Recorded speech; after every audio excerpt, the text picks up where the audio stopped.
And so I just want to talk a little bit about staying alive. And as I was thinking about this subject, I also realized that one of the things that makes us keep beefing with people is our egos.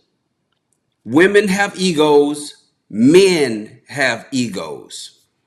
Sometimes our egos are bigger than us. And it doesn't matter what your profession is, it doesn't matter how much money you have. An ego is an ego, and people love ego tripping. And one of the reasons we always fight to defend our ego and our images is because our egos are tied to how other people see us. Let me say it again. Our egos are tied to how people see us.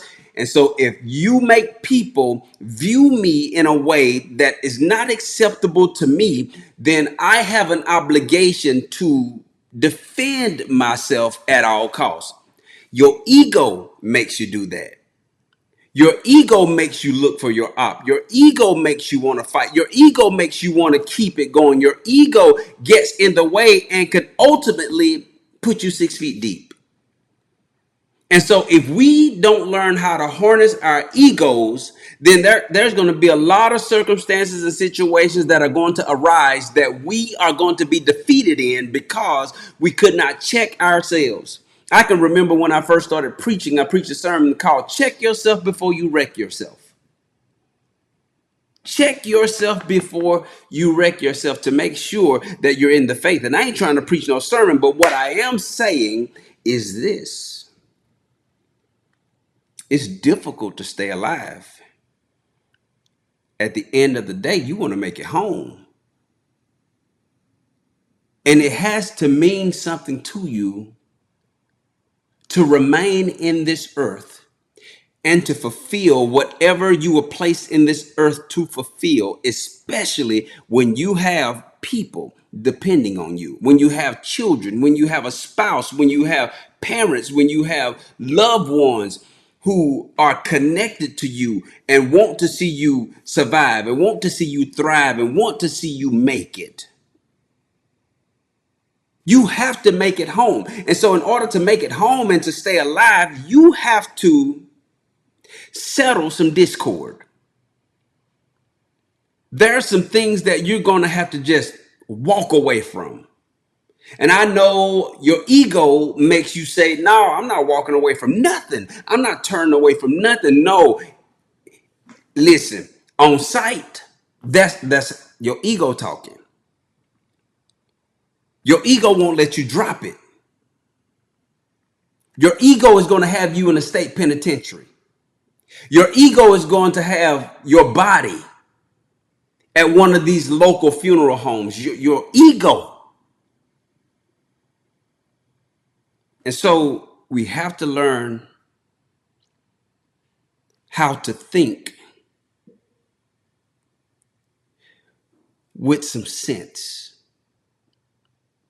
Because sometimes our cognitive ability to process things is altered when our ego has taken over.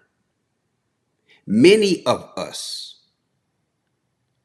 would have been amazing individuals and would have thrived in so many different aspects of our lives if we had checked our egos at the door. You have to check your ego at the door. Your ego can be the cause of you being sent up. Your ego can be the cause of you losing a good job. Your ego can be the reason that you lose everything that you have. And so it's 2024. Therefore, you need to check your ego at the door. We have this presidential or these presidential candidates running for office, and in their conferences, there's one individual in particular. All you hear is ego. And you have young people who are watching this. You have people who are not fully developed, who are taking notes from people who are not even qualified to run for the positions that they're running for. Egos. And you know something else that egos get in the way of egos get in the way of you accepting the fact that you're not going to always win. There will be times in your life, my brothers and sisters, that you're going to run into people who are better than you. You're going to run into people who do what you do on a different level. Yeah. You're going to run into people who will run circles around you. If you're comparing yourself to other individuals, your ego makes you compare. When all you have to do really is just be yourself. Lord. Be yourself and stay in your lane. Run the race that is set before you. Because you've been given your own measure of grace to do what you do. Some of us have hard jobs that we do. We make it look easy. Let me tell you why. Because we've been given the grace to do it. I've learned in this life, I don't want to put on nobody else's armor. They need their armor to do what they do. I got my own race that I'm running. You got your own race that you're running. And as we run this race, the only thing that's going to slow up our journey is us getting involved in things that we don't need to be involved in. And I'm too old to be going back and forth with people. I'm too old to be beefing with individuals.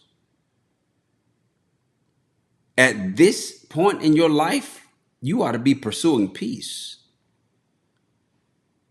I don't care about the biggest house. I don't care about the nicest cars. I don't care about the designer stuff like I used to care about it. You know what I care about the most? Peace. And they say people who love peace are some of the most dangerous people to disrupt. Because you don't know what a person went through to get to a place in their life to where they have obtained peace. You don't know the struggle, the heartaches, the pains, the mountains they had to climb, the people they had to cut off, the mindset that had to be adjusted. You don't know the measure or the length or the depth of what they had to go through just to obtain peace. Some people had to go all the way down to the bottom in order to come back up. And when they came back up, they found a place of peace. And you know what? They're going to protect it and preserve it with everything within them. Don't bother them folk. Don't ever mess with anybody who's found a place of peace, because they could be dangerous. They gave up too much. They sacrificed too much. They cried many nights. They lost many nights of sleep, many hours. They had to overcome some obstacles. They had to learn how to do and go without, just to find peace. And when they find it, don't you be the person to disrupt it. And so what is my point? We got to learn how to stay alive. And let me tell you how to stay alive. You stay alive by staying out the way. You stay alive by minding your own business. You stay alive by keeping your mouth off folk. You stay alive by cutting off all the subliminal stuff. You stay alive by learning how to adjust and move about. You stay alive by knowing when to hold them and knowing when to fold them. You stay alive when you stop trying to force people to give you what they don't have the capacity to give you. You stay alive when you love those people who know how to love you back, who know how to reciprocate what you're giving. You stay alive when you stay in your lane,